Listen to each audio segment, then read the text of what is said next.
Here's a voice I hear a lot. I keep feeling wiped out most days. My doctor ran blood work and did an MRI, and everything came back normal. I'm scared I'm missing something, but I don't know what else to ask. That was a real anonymized listener note.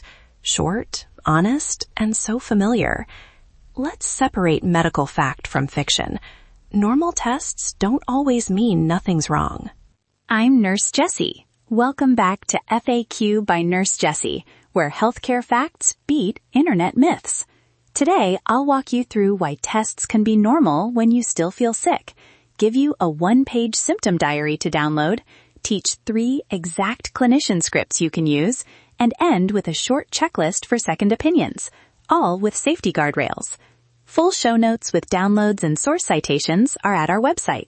Quick educational disclaimer. I can't give individual medical advice in a podcast. These are practical, evidence-aware steps to help you communicate better with your care team.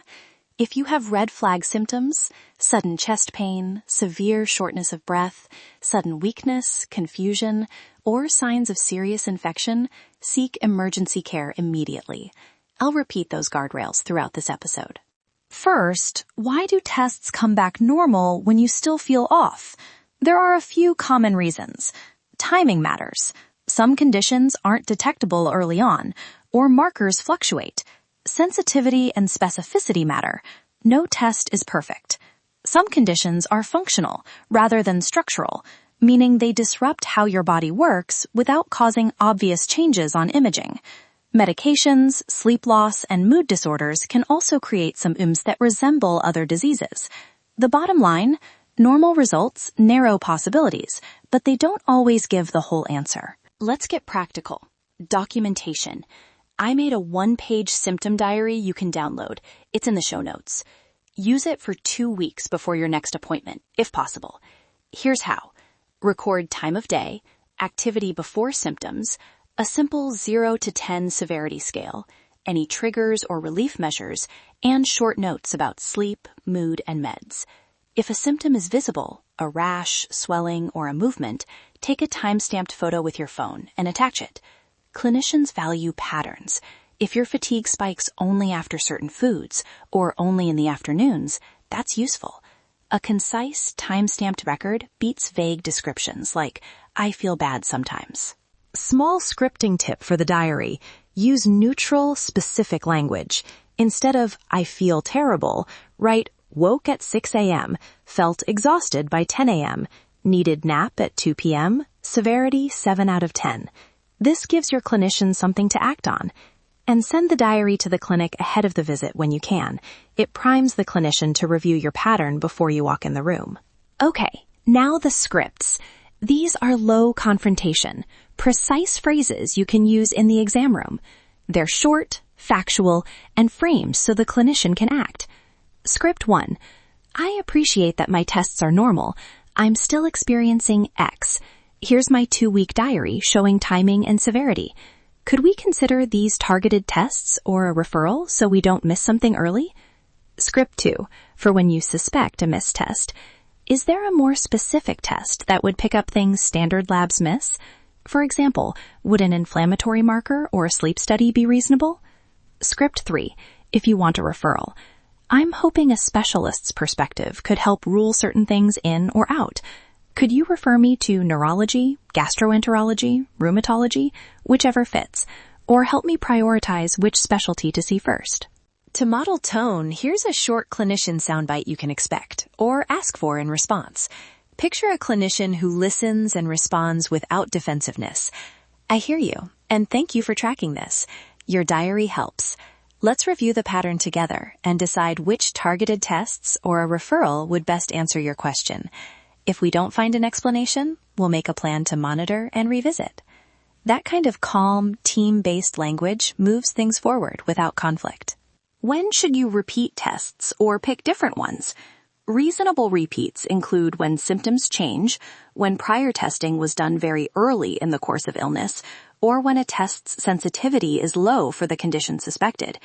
Targeted labs could be things like inflammatory markers, endocrine panels, or specific autoantibodies, but these depend on your pattern. Imaging choices matter too.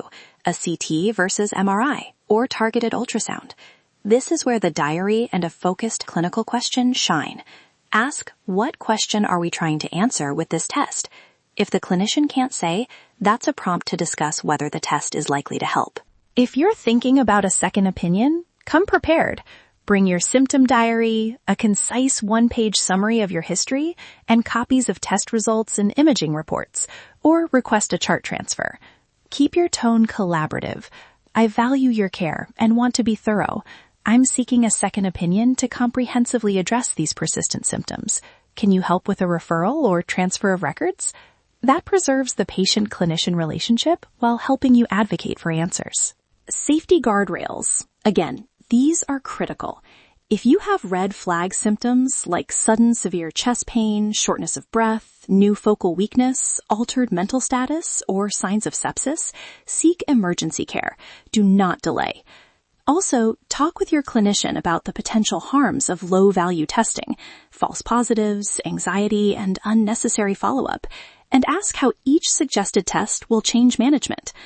In the show notes, I link to diagnostic stewardship resources that clinicians use. The aim is targeted, evidence-aware follow-up, not shotgun testing. Before we wrap, a practical checklist you can use before your next appointment. 1. Complete the one-page diary for 2 weeks if you can. 2. Prepare a one-paragraph clinical summary, symptoms, duration, and what helps or worsens them. 3. Pick one specific question for the visit. What test or referral would help rule in or out the most likely causes? 4. Print or attach your diary to your patient portal message ahead of time. 5. If you're considering a second opinion, ask for records transfer and a targeted referral note. Those 5 steps keep the visit focused and productive. And the 3 takeaways I want you to remember. 1. Normal tests narrow possibilities, but don't always mean nothing is wrong. 2. A concise symptom diary and specific low-confrontation scripts make your visit more productive. 3.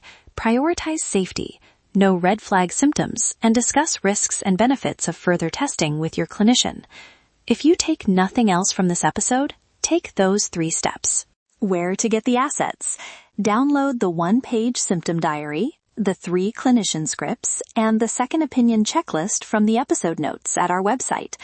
I also include source citations and links to diagnostic stewardship guidance so you can read more. If you want us to anonymize and read a short scenario on air, like the clip at the start, send it through the submission form.